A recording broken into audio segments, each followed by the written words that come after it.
So where do things stand now? For that, we get two views. Mona Eltahawy joins us once again. She's a longtime reporter in the Middle East and now a columnist and lecturer on Arab and Muslim issues. And Michael Singh is a former senior director for Middle East Affairs at the National Security Council in the George W. Bush administration. He's now a visiting fellow at the Washington Institute for Near East Policy. Mona Eltahawy, the question now seems to be whether to negotiate concessions and reforms with the government, with Mubarak at the helm until his term is up, or to continue to insist that he leave. Is that where you see things standing?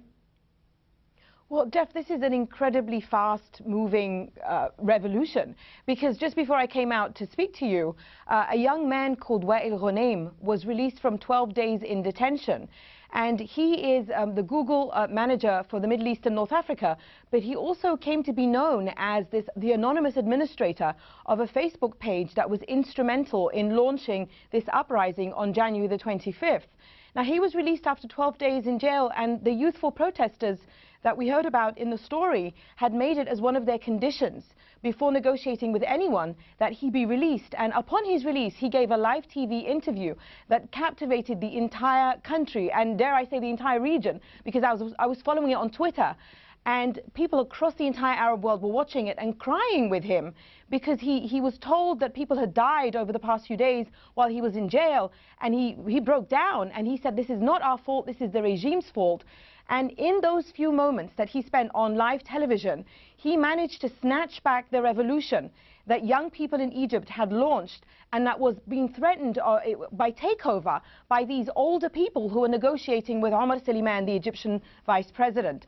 So we're at this very interesting moment right now, and tomorrow people are determined to send out even more pro-democracy demonstrators on the street. Well, Michael Singh, where do you see things in terms of who speaks for whom here, and where are the negotiations? Well, it's difficult to know right now. I mean, I think from the U.S. perspective, the White House has to be very happy that some of the worst outcomes appear to have been averted here, and that broad negotiations appear to be taking place. Now, it's not clear, as Mona indicated, exactly who the negotiators are speaking for or what their aims are. I mean, the concessions that have been offered by the Egyptian government, if we had looked at these concessions 2 or 3 weeks ago, we would have said, wow, this is actually quite remarkable. These are the things that the U.S. has been calling for now for a number of years.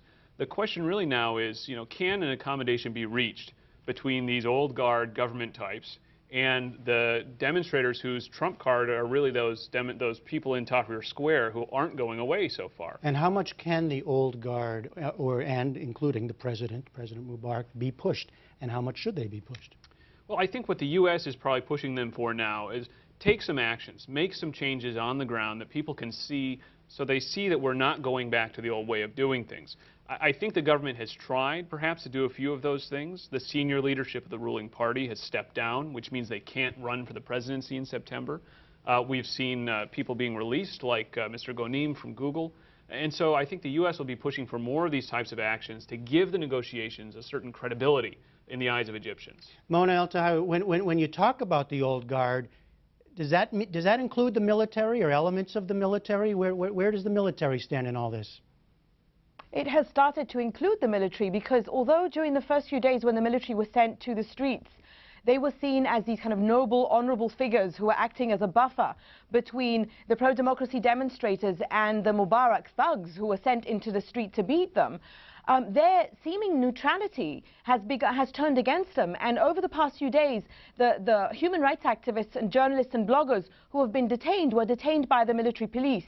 So there's a lot of ill will and bad feeling generally towards the armed forces amongst the pro-democracy demonstrators. And they also see as part, the armed forces and Mubarak and Omar Suleiman, they see them all as one. They see them all as part of a regime, and they do not trust Mubarak, and they do not trust Omar Suleiman. And they're especially worried about the Vice President, Omar Suleiman, because they see the United States administration as pushing him as an alternative to Mubarak, and they see the two as one. They do not make a distinction between Suleiman and Mubarak, and they're especially worried that basically a dictator is being replaced by a torturer because of Omar Suleiman's connections to the rendition program by which terrorism suspects were sent to Egypt for the U.S. administration, and Omar Suleiman was said to have overlooked the torture of suspects for the United States. Yeah, I mean, Michael Singh, that's interesting in terms of, especially in terms of how the U.S. is seen in this. Is the U.S. position on all of this, the vice president, what happens with President Mubarak?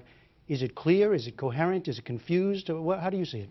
Well, I'm not sure that it's clear, and statements like Ambassador Wisner's, which we heard before, have, I think, added to the confusion as to exactly what is the U.S. position here. But if you listen to the President and to the Secretary of State over the last couple of days, they keep repeating the same thing, which is they want an orderly and inclusive transition towards real democracy. But sometimes they use the word now, and sometimes... Right.